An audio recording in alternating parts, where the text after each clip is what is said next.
안녕하십니까. 저는 이중희라 합니다. 한국근현대미술연구소 소장을 맡고 있고 현재 영남미술학회 회장이기도 합니다. 제가 오늘 이 말씀드릴 내용은 대구시가 과연 어떤 도시인가, 대구시 정체성에 관한 문제입니다.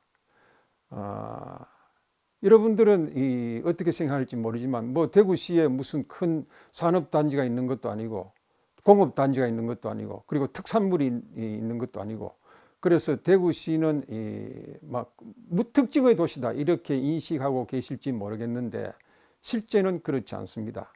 대구시는 문화예술의 도시입니다. 이 점에 대해서 얼마 전에 이 조선일보사에서 크게 한번 다루었더라고요. 거기에 적힌 내용을 이래 보니까 이 대구미술관에서는 유명한 전시라면 입장객이 수만 명이 모인다. 특히 이건희 소장품 전시 때는 4만 명 정도가 모였다. 그리고 대구는 오페라 도시이기도 하고 뮤지컬 특별시이기도 하다. 1000석이 넘는 대극장이 11개나 있다. 그리고 대구 오페라 하우스는 전국 최초의 오페라 전용 공연장이기도 하다. 이런 내용 등등으로 기사화해서 대구가 문화예술 1번지라고 지적하면서 왜 그렇게 되느냐 원인을 지적할 때 보니까 근대기 예술가들이 씨 뿌리고 닦아놓은 토대가 있었기 때문이라고 지적하고 있습니다. 그런데 제가 볼 때는 그 현상도 원인도 잘못 짚은 것 같아요. 그래서 제가 오늘 말씀드릴 내용은 이렇습니다. 대구시가 다른 이 시도들보다도 근본적으로 본질적으로 다른 차이점이 뭐냐, 그건 이 두 가지를 반드시 짚어야 된다고 봅니다. 첫째, 많은 대학이 밀집되어 있다. 두 번째, 그 대학에서 많은 예술인들이 배출되어 있다. 한번 봅시다. 대구는 이 평균 4만 명 이상의 재학 수를 가진 대학이 무려 5개나 됩니다. 경북대, 영남대, 계명대, 대구대, 가톨릭대, 그 이외에 경일대, 대구예술대도 있지 않습니까? 그래 4만 명이 한 학교가 4만 명이니까 1년에 1만 명씩 배출되는데, 그러면 5개 종합대학은 1년에 합하면 5만 명이 대학 졸업생이 생깁니다.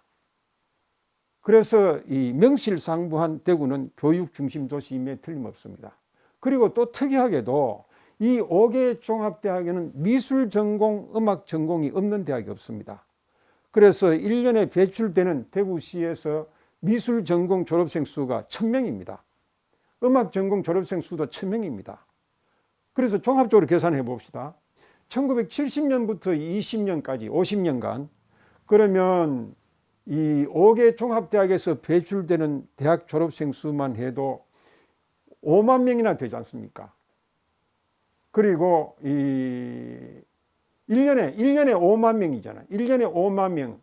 그 다음에 이 음악, 미술 각각 1년에 1000명씩 나옵니다. 그리고 20년간 하면은 음악, 미술인 각각 5만 명이 되죠. 이 5만 명이 대구에서 배출되었다. 작가들입니다. 그러니까 적어도 매년 대구에서는 5만 명의 대학 졸업생이 나오고 그 다음에 1000명 이상의 예술인이 나온다. 그게 이 50년간 사야 한번 보십시오. 그래서 실질적으로 대구 지역의 그 움직이는 정신적인 기둥은 이분들이라고 생각합니다. 그러면 왜 그렇게 대구시는 이 교육의 도시이고 문화예술이 특화된 도시일까? 이게 이제 대구의 정체성 문제인데, 그 원인은 더 올라가서 조선시대 유학의 시대까지 올라가야 됩니다. 그런데 조선 유학의 중심지는 사실 영남지방이잖아요. 그리고 500여 년 동안 그 당시 이 경상도는 전국 최고의 웅도였습니다. 웅도라는 것은 지역이 넓다는 그 뜻이 아니고 조선시대 지배계급이 전부 경상도에 몰려 살았다는 것이죠. 그 실제 보면은 이 3대 양반촌이라고 할 수 있는 안동 하회마을, 성주 한계마을, 안강의 양동마을, 이게 전부 대구 인근 지역이잖아요. 그 중심에 대구가 있지 않습니까? 그래서 대구는 조선 유학의 정신적인 이 본산이기도 하다. 더 궁극적으로 올라가서 그러면 왜 경상도에는 그렇게 선비들이 밀집되어 있었느냐? 그 문제 좀 다른 문제인데, 그건 왜 그러냐 하면은 유학의 궁극적인 지향은 천인합일, 하늘과 사람이 합일되는 데 두고 있습니다. 그런데 실제 사람이 하늘까지 접근하기는 어려우니까 이 하늘의 범주에 속하는 자연, 그래서 이 조선 선비들은 자연합일 정신을 굉장히 지향을 했거든요. 이 자연이라는 게 산속 생활이잖아요. 그 경상도는 태백산맥 자락에 있기 때문에 산속 생활이 가능합니다. 이 안동 같은 데 생각해 보면 그럴 거예요. 여기 3대 양반촌도 전부 다 산속 생활이지 않습니까? 그래서 이 경상도가 선비들이 밀집 지역이 되었다 이겁니다. 그런데 문제는 그 선비들이 어떤 사람이냐는 거예요. 선비들은 뭐 누구나 다 아시다시피 깊은 학문을 바탕으로 하고 있지 않습니까? 그까지는 모두 다 압니다. 그런데 그분들이 고급 예술인이라는 걸 잘 모르시죠. 실제 사실 고급 예술이거든요. 한번 생각해 봅시다. 그분들이 하는 고전 한문은 그 전체가 시의 세계입니다. 그리고 글씨의 세계잖아요. 시설을 모두 잘해야 그게 선비가 되는 거지 않습니까? 이게 벌써 지금 시각으로 보면 종합 예술입니다. 그리고 조선 말기가 되면은 이 그림을 이해하지 않으면 안 된다, 그런 분위기가 있었습니다. 그래서 조선 말기 선비들은 전부 시서화를 모두 다 잘 이해하는 사람, 그래서 그걸 삼절이라고 하는데, 그 삼절 문화가 조선시대 선비들 문화이죠. 그러니까 선비들이라는 건 다른 말로 하면 종합 예술가이기도 하다, 그 점을 이해 못하시면 안 됩니다. 그래서 이제 그까지는 다 어느 정도 이해가 될 듯하고, 근데 문제는 이제 조선이 무너지고 일제강점기로 추락될 시점에서 어떤 일이 벌어지느냐 하는 거죠. 그래서 그 당시 대구 유시청 선비들은 전부 과단성 있게 구국운동에 돌입합니다. 이제 그때 그 나타나는 정신이 대구 정신이라고도 할 수 있는데, 한 예로 1907년에 이 국가의 빚 때문에 나라가 일본에 빼앗길 위기의 상황을 갔잖아요. 그래서 우리 모두 다가 국민들이 한 푼 한 푼 해서 이 국가 빚을 갚아서 나라를 뺏기지 않도록 하자. 그 운동이 바로 국제보상운동, 그게 대구에서 일어났습니다. 그리고 선비들이 몸소 그 당시 이 독립운동 전개에 참가했습니다. 뛰어들었죠. 또 한 가지는 중요한 것은 이 민족 말살의 그 국치의 절체절명 앞에서 이분들이 어떻게든 우리 수천 년 민족혼을 지켜야 되겠다, 이 정신이 굉장히 강한 지역이었거든요. 그래서 그걸 지키려고 하는 방법을 두 가지를 역점을 두었습니다. 첫째는 교육, 뭐니 해도 많이 배워야 된다. 그리고 민족혼을 담고 있는 실제적인 그릇이 뭐냐, 그게 문화예술이다. 그래서 일제강점기에서는 이 교육 사업에 뭐 대구에 웬만한 조금 돈 있는 분들은 중고등학교 세우지 않는 사람이 없습니다. 그래서 대구에는 중고등학교 너무 많아요. 그리고 그분들이 또 문화예술을 지키려고 하는 그 운동을 굉장히 열렬하게 덤벼들기 시작했습니다. 그 대표적인 예로 이 조선 말에서 근대기로 넘어올 때 가교 역할을 한번 대표적인 예를 들면은 이이루, 서병호 이 두 분을 거론할 수 있는데, 이이루는 어떤 분이냐 하면은 우현서룩 하는 것은 독립의식 고취를 위해서 서당 겸 도서관입니다. 거기에서 이 조카 사형제를 참 국가의 동양으로 키워냈죠. 마지가 이상정, 이분은 대구 제1호 서양화 화가이기도 합니다. 그리고 후반 반평생은 중국에서 독립운동을 했죠. 그리고 동생 이상화는 너무나 잘 아시다시피 빼앗긴 들에도 보면 오는가, 한국의 대표적인 민족 저항 시인이지 않습니까? 셋째 이상백은 우리나라 사회학이라는 학문을 처음 설치한 사람입니다. 그래서 서울대학 교수가 돼서 서울대학교 사회학과를 만들고, 그리고 이분이 또 나중에 한국 최초의 IOC 위원이 되기도 하죠. 그런 동양을 키운 사람이 이이루입니다. 그 다음에 석재 서병호는 어떤 분이냐 하면은, 이분은 교남이라는 말은 우리 대구 옛말이거든요. 교남 시서와 연구회를 조직해서 전통 수묵 문화를 지키려고 했던 분입니다. 그리고 그 밑에 배여온, 김진만, 서동균 같은 인재를 배출했죠. 그래서 종합적으로 보면은 이 근대시기라는 게 일제강점기가 대표적인 시기입니다. 일제강점기에서 대구는 탄탄한 예술문화지역으로 부각됩니다. 그래서 그 당시 이제 종합적으로 더 다시 이야기 말씀드리면 이 일제강점기에서는 대구는 다른 지역과 다르게 지식인들이 숲을 이루었다. 그리고 예술인들이 숲을 이루었다. 그 예술인들이 이제 정신적인 유대를 굉장히 강화시켰다. 그래서 그 토양은 역시 이 대구에는 많은 식자층 인구가 기반이 되어 있기 때문에 가능했다. 그게 이제 구체적인 사례를 들어서 제가 설명을 좀 부언하겠습니다. 이인성을 한번 예를 들어볼게요. 이인성 서양화 화가인데 원래 이분은 참 극빈 가정의 초등학교 졸업생입니다. 그런데 이제 대구의 유지들 이인성이 인재가 너무 아까운 거예요. 저 사람을 어떻게든 이 예술 제목감으로 키워야 되겠다 해서 예술 제목감으로 키우기 위해서는 일본에 유학을 보내야 되겠는데 워낙 극빈 가정이니까 우리 어떻게든 돕자 저 인재를. 그래서 거기에 이제 호응을 한 사람이 마침 대구 여자고등보통학교 일본인 교장의 이제 주선을 해가지고 4년 동안 일본에 유학을 무료로 이제 시킵니다. 그것뿐만 아니고 이 이인성은 나중에 결혼 상대가 누군지 알면은 더 놀랍니다. 대구 남산병원 원장의 맏딸이에요. 그 맏딸은 당시 세브란스 의대를 졸업하고 최고의 미인이었습니다. 또 그러니까 그 고학력의 미인을 결혼 상대가 되니까 결혼 상대가 이제 이 이야기가 나오니까 이 남산병원장 원장님이 반대를 한 거예요. 어떻게 아무리 그렇지만 우리 딸이 어떤 사람인데 초등학교 졸업자하고 결혼할 수 있겠느냐고. 그래서 그 당시 주변에 대구 유지들이 만류를 하고 설득을 시킵니다. 뭔 소리 하느냐. 이인성은 우리나라 예술가의 스타다, 스타. 당신 딸도 정말로 좋은 학력의 미인이기도 하지만 이인성은 더하다. 더 한국을 대표하는 스타인데 당신 딸 못지않다고, 결혼해도 아무 상관없다고 해서 주변 사람들의 그 격려와 이 알선에 의해서 결국 결혼하게 됐지 않습니까? 한번 보십시오. 이렇게 결혼한 장면이 나오죠. 뭐 애들 둘을 놓고 이렇게 했습니다. 그 당시 이인성은 어떤 일본 신문에 조선 요미우리 신문에 이렇게 소개됐습니다. 조선의 천재 소년 이인성 군. 이 정도까지 일본 신문에 대서특필됐으면 당시 이인성의 그 명성이 어땠느냐 우리가 짐작할 수 있지 않겠습니까? 그렇다면 이 근대기 대구 문화권의 그 상황을 좀 더 구체적으로 한번 들여다봅시다. 가장 중요한 건 뭐냐면 근대기에 대구가 예술의 도시라는 걸 확실하게 입증하는 게 어느 미술, 어느 문화 하나가 일어난 게 아니고 모든 예술이 다 한꺼번에 꽃이 핍니다.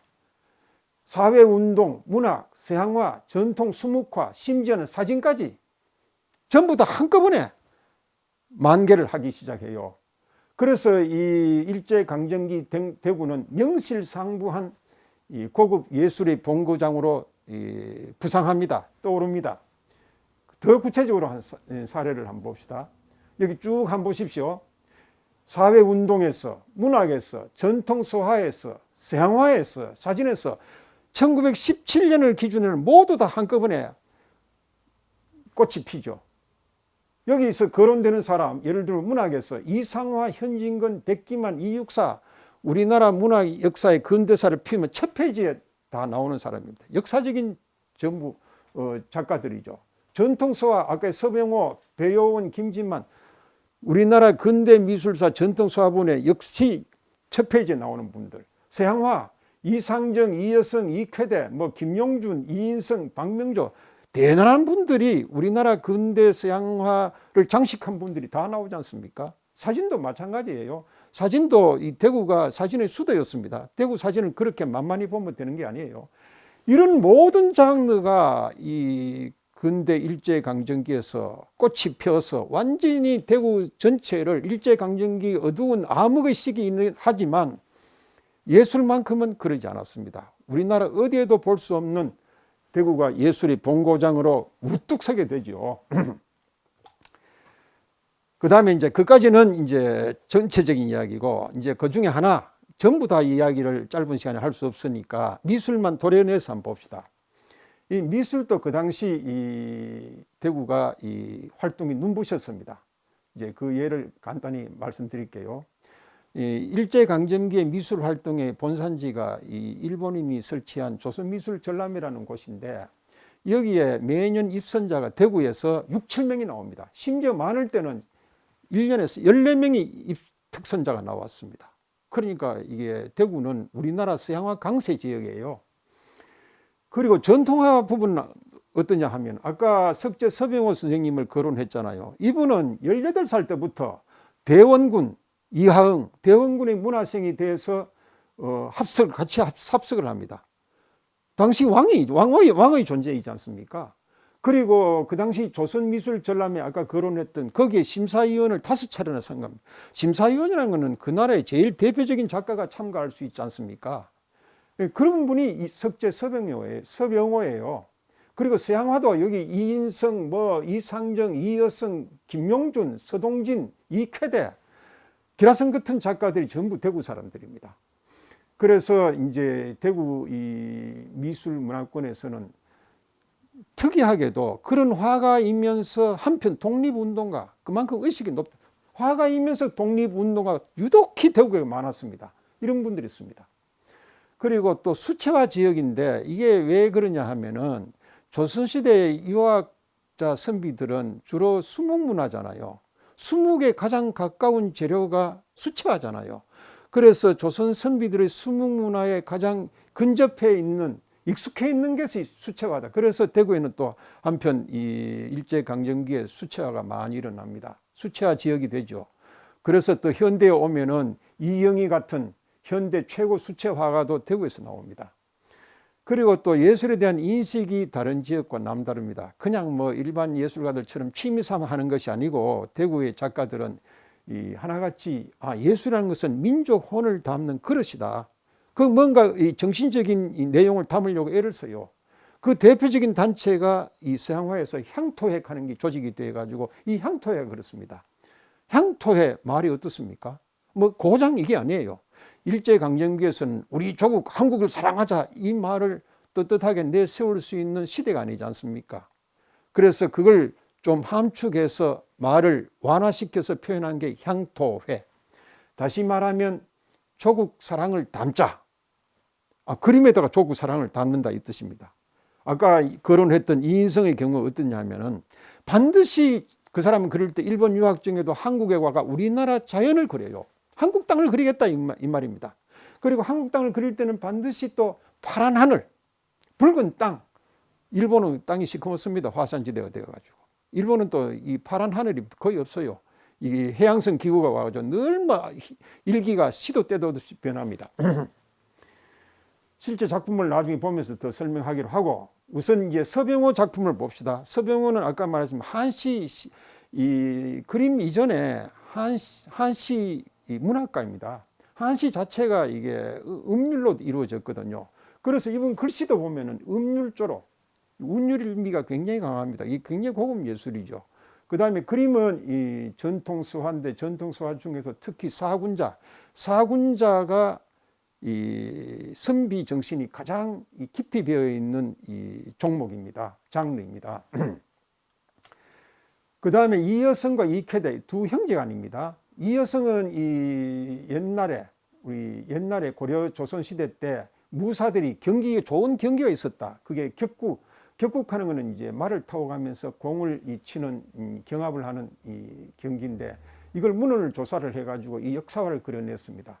동생 이쾌대는 여기 보시다시피 우리나라 최고의 군상 작가, 군상이라는 그림이 굉장히 어려운 그림이잖아요. 이 수많은 사람을 그려야 되니까 최고의 군상 작가입니다. 이 두 형제분이에요. 그 다음에 이인성 아까 이야기를 했죠. 항상 우리나라의 자연을 그리고 거기에다가 파란 하늘, 붉은 땅 어느 그림 없이 다 그렇지 않습니까? 그리고 향토 우리가 봐도 이 향토 냄새가 물씬 풍겨 나오지 않습니까? 그 다음에 현대 쪽으로 이제 시대를 흘러서 현대 이야기를 해봅시다. 현대 대구 미술도 정말로 만만치 않습니다. 특히 이 70년대, 80년대가 이 중심 지역이거든요. 70년대, 80년대에 대구에 미술단체가 13개나 있었습니다. 미술단체예요. 이거는 진짜 놀랄 만한 일입니다. 이 하나의 지역 안에 미술단체가 13개나 있었다. 지금도 뭐 5개, 6개 정도인데 그 70년, 80년도에 그래서 그 당시는 대구가 정말로 미술의 그 가마솥, 미술의 도가니였습니다. 그 얼른 대구 생각하면 아니 작가들이 이제 대구는 이제 옛날 선비들의 고장이니까 보수 지역이라고 뭐 보수적인 그림만 그렸다고 생각하시죠. 전혀 그렇지 않습니다. 예술을 진정으로 이해하다 보니까 특히 첨단 실험 미술이 대구가 강합니다. 그래서 그렇게 그것이 용인이 되고 받아들여지고 환영받는다는 건 예술의 본질을 이해한다는 뜻이거든요. 대구의 이 식자층들이 그리고 탄탄한 선비층들, 작가층들이 그런 대구의 그 이상향적 예술 풍토를 조성하고 있었기 때문에 그렇습니다. 물론 이제 대구가 영남 땅이다 보니까 영남의 토속미도 살린 작가들이 나왔습니다. 그 중에 제가 꼭 강조하고 싶은 건 뭐냐 하면은 대구 현대미술제입니다. 대구 현대미술자라고 하니까 대구의 작가들이 현대미술에 이제 몰두했다 이렇게 이해하기 쉬운데 그렇지 않습니다. 우리나라 당시 70년대, 80년대 이제 실험미술이 처음 들어왔거든요. 실험미술 우리나라 전체에서 우리나라에서 실험미술 한다는 사람 전부 대구 다 모여라. 우리끼리 서로 축제를 열면서 서로 이제 이 경합을 하자. 그러니까 전국적으로 모인 실험 작가들이 대구에서 미술 축제를 벌인 게 대구 현대미술제입니다. 그래서 이 축제 무들은 그 당시 이 5년 동안 열렸는데 대구시 전체가 완전히 미술 축제 분위기였습니다. 서로 화랑을 빌려주고 대학을 빌려주고 해가지고 전시가 되도록 그 다음에 심지어는 야외에 나가서 말이죠. 이 가창강변이나 낙동강 강창에서 야외에도 전시를 합니다. 그것을 주도한 사람이 이제 이강소 아직 살아 계시죠. 이강소 이 행위미술을 나중에 작품을 보면 이야기다. 그도 박현기 우리나라 최초의 비디오 아트 작가입니다. 이 대구 전부 대구 사람이에요. 그 실제 작품을 보면서 이제 마무리 지어 갑시다. 이 영남의 토성미가 과연 어떤 거냐? 영남의 토성미는 뭐 그림이 화려하고 밝지는 않습니다. 화려하고 밝은 건 주로 호남 쪽이 강합니다. 대구는 이렇게 칙칙하지만 이 인간의 그 저돌적인 맛, 힘 그리고 인간 내면에서 끌어오는 어떤 강렬한 터프한 맛 이것이 잘 배어났습니다. 그게 이 경상도 사람들도 원래 좀 투박하면서도 그런 면이 있거든요. 이게 이제 작품으로 이렇게 승화를 시켜냈습니다. 그 다음에 아까 이제 개성파 화가들이 많았다, 실험파 화가들이 많았다 하잖아요. 뭐 이런 그림들도 있고, 심지어 이런 그림은 말이죠. 여자의 성기를 이렇게 그린 겁니다. 이게 다 이 대구에서는 용납이 되고 받아들여지는 거예요. 야, 뭐 너 그거 창피한 작가구나 이런 소리 하지 않습니다. 그게 환영받는 이 풍토가 대구입니다. 그 다음에 또 한번 보십시오. 이강수 아까 이야기했지 않습니까? 이 자연에 있는 억새풀을 미술관 안에다가 이렇게 자연미를 살려서 전시를 했습니다. 그리고 박현기 비디오 아트, 우리나라 최초의 비디오 아트 작가이기도 하거든요. 여기 지금 이 묘추는 여기 뭐 잔잔한 게 여러 개 있지 않습니까? 이 사실 뭐냐 하면 파리예요, 파리. 파리 때가 이 사람이 근처에 막 몰려 있는 모습을 그렸습니다. 이런 기이한 그림도 대구에서는 용납이 되고 환영받는 풍토였거든요. 그 다음에 도팔량이라는 이 작가는 이렇게 이 공작기계 선반을 그리는 작가. 이래서 이제 총괄적으로 정리를 해보면 이렇습니다. 원래 예술의 본질이 어떤 거예요? 한마디로 요약하면 이렇습니다. 감성과 상상의 세계를 무한으로 열어 제쳐가는 게 예술의 본질입니다. 인간이 닦을 수 있을 만큼 닦아내는 감성, 펼칠 수 있을 만큼 펼쳐낼 수 있는 이 상상의 세계, 그게 예술 분야잖아요. 그것이 이제 예술 그 본래의 그 본질을 대구의 이 풍토에서는 잘 이해되고 받아들여지고 환영받으니까 아주 특이한 첨단 미술도 대구에서 일어납니다. 대구가 보수 지역 그는요 예술에서는 전혀 해당되지 않는 반대입니다. 예를 들어서 한번 봅시다. 곽인식이라는 분은 어떤 분이냐면은 일본에 일찍 건너갔는데 이 사람은 일본 사람, 한국 사람 모두 합해서 최첨단 실험 미술을 제일 먼저 한 사람이에요. 어마어마한 사람입니다. 그게 대구 사람이에요. 한국의 대구 사람입니다.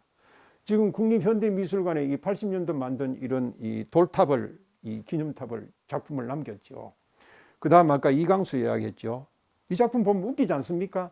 1975년도에 프랑스 파리 비엔날레에서 전시라고 한 게 어떤 거냐면 이 밀가루 위에다가 닭을 묶어 놓고 이게 작품이에요. 그래서 그 당시 프랑스 파리에서는 뭐 야단났죠. 왜? 아니 동물을 미술관에다가 이게 묶어 놓고 키워 놓고 그게 작품이라고 한다. 도대체 이게 말이 되냐? 그게 대구의 이강수가 실험을 했습니다. 이게 참 이 프랑스에서 이 언론에서 대서특필 되었을 겁니다. 그 다음에 아까 박형기 이야기했지 않습니까? 이 박형기는 81년도에 큰 바위, 엄청난 큰 바위를 트레일러 싣고 거기다가 거울을 붙여서, 거울을 붙이면 시가지가 전부 비칠 거 아니에요. 이 대구 시가지 전체를 돌아다니면서 퍼포먼스를 벌였습니다. 그 굉장한 이게 이 붐이죠. 이런 일이 대구에서 있었습니다. 그래서 그런 것들이 하필 대구 사람이고 대구 풍토에서 이루어졌다는 건 왜 그러냐?